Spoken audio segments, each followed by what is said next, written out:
Students, today we will continue our chapter 31, Taking Care of Earth. We will read the next part of our chapter. We have read about water pollution, soil pollution. Now we are reading about noise pollution.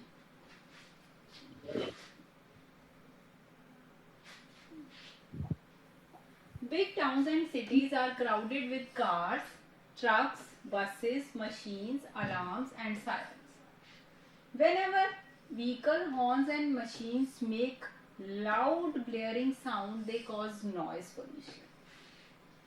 अब देखिए जितनी बड़ी city होगी उसी के according crowd होगा, उसी के अकॉर्डिंग जो मशीन्स हैं, ट्रक्स हैं, बसेस हैं, वो कार्स हैं, वो अलग अलग व्हीकल्स के साउंड प्रोड्यूस होंगे, सायरन आएंगे, सायरन बजेंगे, तो ये सारी चीजें क्या प्रोड्यूस करती हैं? नॉइज. ठीक है. अगर कोई भी साउंड ऑर्गेनाइज्ड मैनर में होगा तो वो क्या होगा? वो एक जैसे वो साउंड क्रिएट करेगा, वो कोई म्यूजिक भी क्रिएट कर सकता है, वो बीट भी क्रिएट कर सकता है, लेकिन वो कोई अनऑर्गेनाइज्ड मैनर में होगा तो वो नॉइज क्रिएट करता है. ठीक है. अगर ऑर्गेनाइज्ड मैनर में कोई भी वॉइस आपको कोई भी साउंड सुनता है, जैसे हम म्यूजिक सुनते हैं, तो वो भी एटलीस्ट वो भी एक तरह का साउंड ही तो है, लेकिन वो एक ऑर्गेनाइज्ड है. ठीक है. वो बीट के बाद एक बीट के बाद दूसरी बीट आती है, तो वो हमें अच्छा लगता है. लेकिन अगर हम उसी म्यूजिक को जैसे अनऑर्गेनाइज्ड मैनर में बजाना शुरू करें, कुछ भी ड्रम या कुछ भी एक बीट से बजाएंगे तो हमें अच्छा लगेगा, और अगर नहीं बजाएंगे, अनऑर्गेनाइज्ड होगा, तो वो हमें वो क्या लगेगा? नॉइज लगेगा, शोर लगेगा. तो यही सारी बिग सिटीज के अंदर जो अलग अलग व्हीकल्स हैं उनसे जो साउंड क्रिएट होता है, मतलब कई तरह का साउंड है जो क्रिएट होता है, वो बन जाता है क्या? Noise. Some people live in noisy areas such as near airport or railway station and exposed to noise pollution all day. अब कुछ लोग हम भी अब आप में से भी कोई ऐसे होंगे जो बहुत नॉइजी एरिया में रहते होंगे, हर वक्त उनको शोर सुनता रहता है पूरे दिन. Exposure to these loud sound over a long period of time, अगर ये ही लाउड जो साउंड है हमें लॉन्ग पीरियड तक के लिए सुनता रहे तो क्या लगेगा हमें? ठीक है. दे मे डैमेज अवर हियरिंग, तो ये हमारे सुनने की जो क्वालिटी है उसको डैमेज कर देगा. Noise pollution can cause other serious health problems as well. इसके अलावा कुछ ऐसी हेल्थ प्रॉब्लम्स भी क्रिएट हो जाती है जो नॉइज से होती है. कुछ लोगों को बड़ा ऐसे शांति में रहना पसंद होता है, शोर बिल्कुल पसंद नहीं होता है.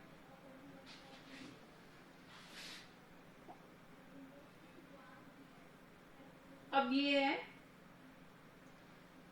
हमने सारे पोल्यूशन के बारे में तो पढ़ लिया. अब हमें इन पोल्यूशन से अपने अर्थ को प्रोटेक्ट कैसे करना है, कैसे अपने रिसोर्सेज को कंजर्व करना है, तो इसके बारे में हम पढ़ेंगे. नॉइज पोल्यूशन सबको समझ में आ गया ना, कि जो भी चीज हमें अच्छी नहीं लगती है, जो भी साउंड जो हमें अच्छा नहीं लगता है, वो नॉइज है. जो एक लिमिट के बाद बहुत हाई बीट पे होता है, वो नॉइज है. अब यहाँ पे हम अपने रिसोर्सेज को कंजर्व कैसे करेंगे? Use electricity and petrol judiciously. मतलब ये नहीं है कि हमारे पास कोई भी अगर हमें कुछ चीजें मिली हैं तो हम उसको अननेसेसरीली यूज करते जाएं. उनको जुडिशली हमें यूज करना है, हमें उनकी इम्पोर्टेंस समझनी है. जब भी आपको कहीं, मतलब अगर आप कुछ भी मतलब बिना बाइक और स्कूटी के भी आप कहीं जा सकते हैं तो आपको प्रेफर करना चाहिए ना, आपको वॉकिंग प्रेफर करना चाहिए. हमें इलेक्ट्रिसिटी का भी बहुत ही अच्छा यूज करना चाहिए, क्योंकि ये सब चीजें एक लिमिटेड क्वांटिटी में है. Switch to using CNG. CNG means compressed natural gas as a fuel for motor vehicles. तो हमें मोटर व्हीकल्स के लिए हमें किसकी तरफ स्विच होना चाहिए? सीएनजी, कंप्रेस्ड नेचुरल गैस की तरफ. Discourage people from smoking in public places. Smoking है वो भी एक तरह का पॉल्यूशन ही तो क्रिएट कर रहा है. लोगों को बोलना चाहिए कि smoking is injurious to health. Plant more trees all around to rich our environment. हमें अपने एनवायरमेंट को रिच करने के लिए चारों तरफ प्लांटेशन करनी चाहिए. जितना प्लांट होगा उतनी ऑक्सीजन लेवल बढ़ेगा, उतना ही हम लोगों के लिए ब्रीदिंग अच्छी होगी, हमारी जो हेल्थ प्रॉब्लम्स है वो कम होंगी. अब और हम क्या कर सकते हैं, walk, cycle, use public transport. अब पेट्रोल को सेव करने के लिए हम वॉकिंग कर सकते हैं, साइकिल यूज कर सकते हैं, पब्लिक ट्रांसपोर्ट यूज कर सकते हैं। The next is whenever it is possible, turn off lights, TV, radio and other electrical items when not in use। जब हम किसी भी इलेक्ट्रिकल आइटम्स को यूज नहीं लेते हैं तो हमें क्या करना है, उसको बंद कर देना है। ये नहीं कि उसका एक्सेस यूज करते रहें, चल रहा है तो चलने दें, नहीं, उसको हमें स्विच ऑफ कर देना, टर्न ऑफ कर देना। Don't pour chemical down the storm sewer. जो भी केमिकल्स हैं उनको हमें सीवर के अंदर नहीं डालना है, ये हमारे जो वाटर है, जो वाटर सिस्टम है उसको खराब कर देता है। Fix taps, faucets and pipes that are leaking to save water। जो भी टैप और पाइप लीक हो रहे हैं उनको फिक्स करना है ताकि वाटर की वेस्टेज ना हो। Use safer alternatives to pesticide. अब जो भी क्रॉप्स में हम पेस्टिसाइड या इंसेक्टिसाइड यूज करते हैं वो सेफ्टी पर्पस के अकॉर्डिंग होने चाहिए। ये नहीं है कि हार्मफुल हो, हमारी हेल्थ को पॉइजनस हो, ऐसे है सेफ्टी, ऐसे है हमें पेस्टिसाइड यूज नहीं करने हैं। रिड्यूस, रीयूज और recycle.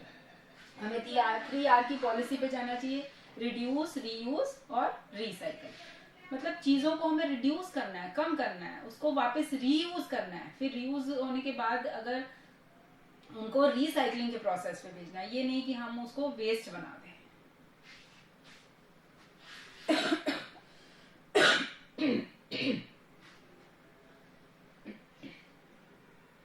Keep the volume of music and television down at home so that you don't disturb the other family members or your neighbors।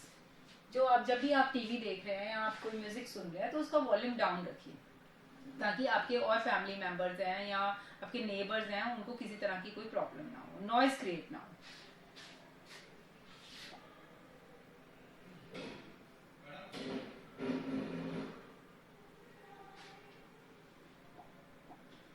When a plant or an animal species no longer exists on earth, that species is said to be extinct। जब कोई plant और animal species नहीं बचते हैं उसको क्या बोलते हैं? अब जैसे एकदम से गायब हो गए हैं उनको क्या बोलेंगे हम? एक्सटिंक्ट हो गए हैं वो। Extinction can take place in a number of ways and for a number of reason. Extinction किस वजह से होता है? बहुत सारे तरीके हैं और बहुत सारे इसके कारण हैं एक्सटिंक्शन के पीछे कि एनिमल्स एक्सटिंक्ट क्यों होते जा रहे हैं, क्या वजह है? It could happen when a species is dependent on a particular type of food। ये तब भी होता है कि जब कोई एनिमल स्पीशीज किसी पर्टिकुलर टाइप ऑफ फूड पे डिपेंडेंट हो और वो फूड उनको अवेलेबल ना हो तो धीरे धीरे वो एनिमल है वो एक्सटिंक्ट हो जाते हैं। Which becomes unavailable or the earth becomes too hot or too cold for its survival। एक रीजन ये भी है कि या तो अर्थ बहुत गर्म हो जाए या बहुत ठंडी हो जाए ताकि उनको सर्वाइव ही ना कर सकें। ये भी एक रीजन है उनके एक्सटिंक्ट होने का। समटाइम्स क्रिएचर्स और plants evolve into new forms and the older form ceases to exist. कभी कभी जो प्लांट्स और क्रिएचर्स हैं वो न्यू फॉर्म ले लेते हैं तो उनकी जो पुरानी फॉर्म है वो सीज हो जाती है, तो ये भी एक रीजन है इसके पीछे। For example, today's elephants have descended from mammoths, which is no longer exist। This process is known as evolution। यानी जब एक प्लांट्स और एनिमल दूसरी फॉर्म ले लेता है तो उसकी जो पहली वाली फॉर्म है सीज हो जाती है। तो इस तरह से जो न्यू फॉर्म में जाते हैं जैसे एलिफेंट है, मैमोथ है, इसको हम क्या बोलते हैं? न्यू फॉर्म में जाने को क्या बोलेंगे हम? एवोल्यूशन। एवोल्यूशन। ओके। जो उसकी पुरानी फॉर्म है उससे वो एग्जिस्ट हो जाती, न्यू फॉर्म में वो एग्जिस्ट होते हैं पुरानी फॉर्म से, तो that is called evolution. Mass extension occurs. Mass extension होता है कि एक्सटेंशन होना लार्ज स्केल पे, बहुत सारे एनिमल्स का एक साथ एक्सटेंड हो जाना, लार्ज स्केल पे हो जाना। मास extension occurs when many species of animals and plants become extinct at the same time. मतलब बहुत सारी एनिमल्स की स्पीशीज सेम टाइम पे एक्सटेंड हो जाती हैं, that is called a mass extension. Scientists believe there have been 10 or more mass extinction over the last 60 million years. यानी scientist believe करते हैं कि यहाँ पे हमारी अर्थ पे लास्ट 600 मिलियन ईयर्स को ले हम तो 10 या इससे भी ज्यादा मास एक्सटिंक्शन हो गई हैं, जिसमें बहुत सारे एनिमल स्पीशीज एक साथ एक्सटिंक्ट हो गई हैं. These may have been due to gradual changes in climate over millions of years or by the earth being periodically hit by comet showers, leaving dust clouds that shut out the light from the sun. और ये भी माना जाता है कि हो सकता है कि ये सारे क्लाइमेट चेंज की वजह से हुए हों या फिर अर्थ पे कॉमेट्स हिट हुए हों, इसकी वजह से भी हो सकता है कि ये मास एक्सटिंक्शन हुआ हो. और जो कॉमेट्स हिट होते हैं फिर डस्ट क्लाउड्स छोड़ते हैं जो कि सन की लाइट को क्या कर देते हैं, शट आउट कर देते हैं, जिसकी वजह से भी मास एक्सटिंक्शन की पॉसिबिलिटी है. Today there are many thousands of species of plants and animals that in danger of becoming extinct. आज भी बहुत सारे ऐसे प्लांट्स और एनिमल्स की स्पीशीज हैं जो एंडेंजर्ड हैं, जो कि खतरे में हैं, जो एक्सटिंक्ट होने की कगार पे हैं. These are known as endangered species. इनको हम क्या बोलते हैं, endangered species. मतलब जो खत्म होने वाले हैं, लगभग कुछ ही बच गए हैं जिनको हमें बचाना है.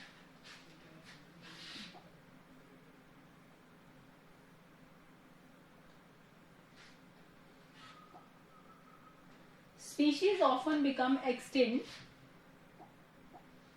or endangered because of human beings. अब किसकी वजह से ये एंडेंजर्ड और एक्सटिंक्ट हो रहे हैं, ह्यूमन बींग्स की वजह से. We have destroyed and polluted the habitats of many animals.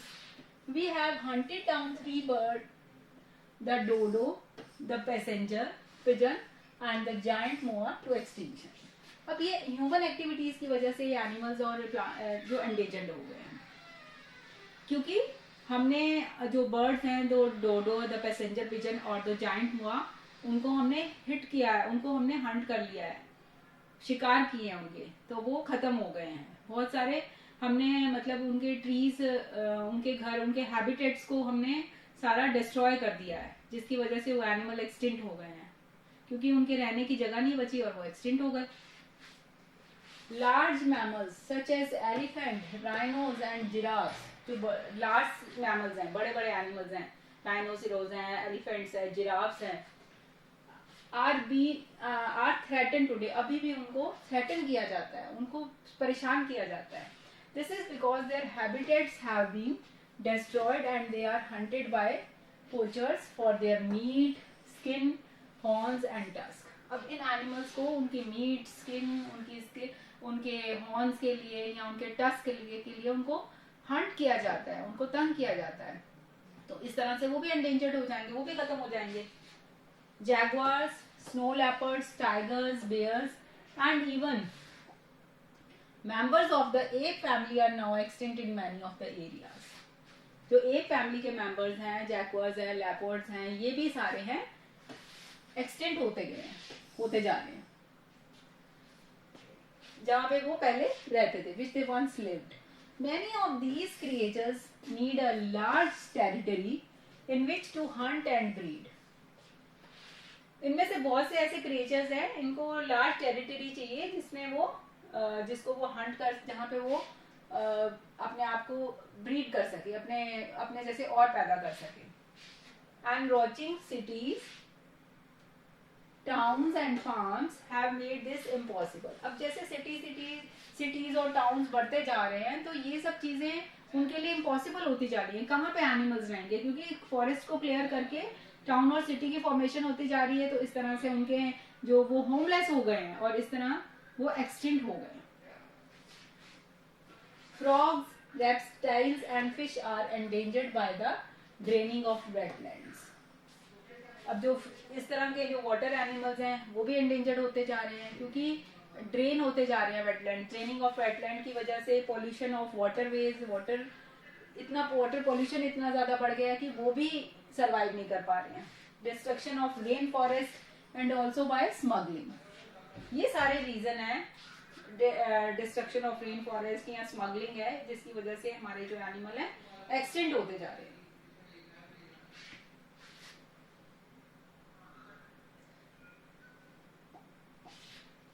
A plant और एनिमल इज कंसिडर एक्सटिंक्ट, यानी उस प्लांट और एनिमल को एक्सटिंक्ट बोला जाता है if over a period of 50 years repeated search find no living beings of that species, यानी 50 साल तक उस स्पीशीज का कोई भी लिविंग बीइंग नहीं मिलता है, तो उस स्पीशीज को हम क्या बोल देते हैं, एक्सटिंक्ट.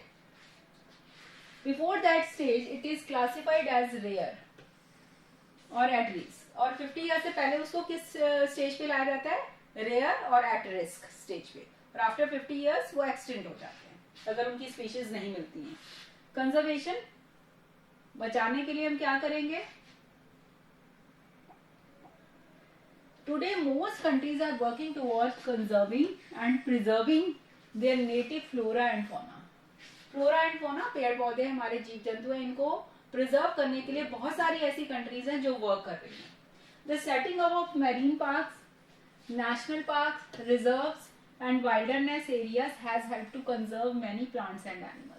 तो बहुत सारे नेशनल पार्क, रिजर्व्स और वाइल्डरनेस एरियाज हैं जो कि हमारे प्लांट्स और एनिमल को प्रिजर्व करने में हमारी हेल्प करेंगे.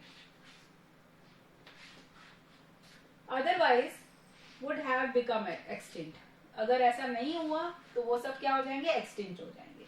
सम countries have also introduced programmes in which rare species are bred in captivity and as their numbers increased released back into the wild. कुछ ऐसी कंट्रीज भी हैं कि जो कुछ रेयर स्पीशीज को वो क्या कर रही हैं, अपने पास रखती हैं और उनके नंबर्स को इंक्रीज करने की कोशिश कर रही हैं ताकि उनको वापस वाइल्ड लाइफ में रिलीज किया जा सके. ऐसे कोशिश कर रही हैं कि उनकी स्पीशीज को बढ़ाया जाने की कोशिश भी कर रही हैं. Okay, this chapter is completed. अब यहाँ पे क्वेश्चन फिर से वही आ रहा है, what is the term, what do you mean by the term endangered species. जो स्पीशीज अभी हमने पढ़ा था ना फैक्टरिस्टिक्स में, द स्पीशीज, यहाँ पे देखिए फिर से, ma'am the species have 50 years considered extinct if over a period of 50 years. ठीक है, repeated search find no living being of that species is called endangered.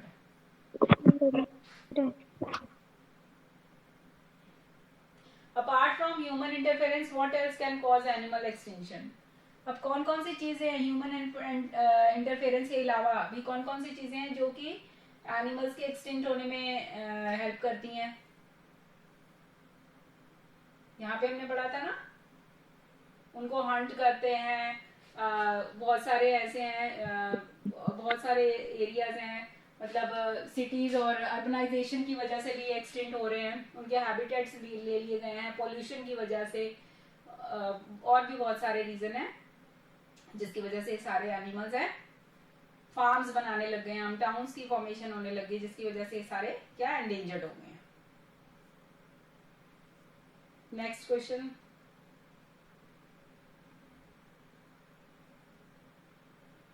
What is meant when it is said to a plant or animal is extinct? क्या मतलब है कि जब वो species उसकी नहीं रहती है तब वो स्पीशीज है प्लांट्स या एनिमल की एक्सटिंक्ट हो जाती है. जब वो एक लॉन्ग पीरियड के बाद में वो आपको अपने जैसा दूसरा नहीं प्रोड्यूस कर पाती हैं, वो ब्रीड नहीं कर पाती, तो वो एक्सटिंक्ट हो जाती हैं. अब यहाँ पे एंडेंजर्ड एनिमल की लिस्ट पूछी है, जो लेपर्ड है, मैमोथ हैं, यहाँ पे आपने देखा ना, यहाँ पे बहुत सारे एनिमल के दे रखे थे, जैगुआर हैं और टाइगर्स हैं, बेयर्स हैं, स्नो लेपर्ड, स्नो लेपर्ड्स हैं, टाइगर्स हैं, डियर, तो हमने इस चैप्टर से क्या लर्न किया कि हमें अपने अर्थ को प्रिजर्व रखना है, हमें अपने वाइल्ड लाइफ को उनको कंजर्व करना है, हम अपने फॉरेस्ट को कंजर्व करना है, क्योंकि हम इनके बिना नहीं रह सकते हैं, ये हमारी लाइफ का एक पार्ट है, इनको हमें बचा के रखना है. तो हमें कम से कम ऐसे काम करने चाहिए कि हम पॉल्यूशन को तो कम कर सकते हैं, जितना हमारे कंट्रोल में है उसको हम कम कर सकते हैं. ठीक है ना, हमें अपने जो नेचुरल रिसोर्सेज हैं उनका मिसयूज नहीं करना है. वाटर है, इलेक्ट्रिसिटी है, पेट्रोल है, ये सारे नेचुरल रिसोर्सेज को हम इकोनॉमिकली या जुडिशली यूज कर सकते हैं, तो ये सारे काम हमें करने हैं। हमें इस चैप्टर से ये पता लगा है। चैप्टर सबको समझ में आ गया ना? Yes.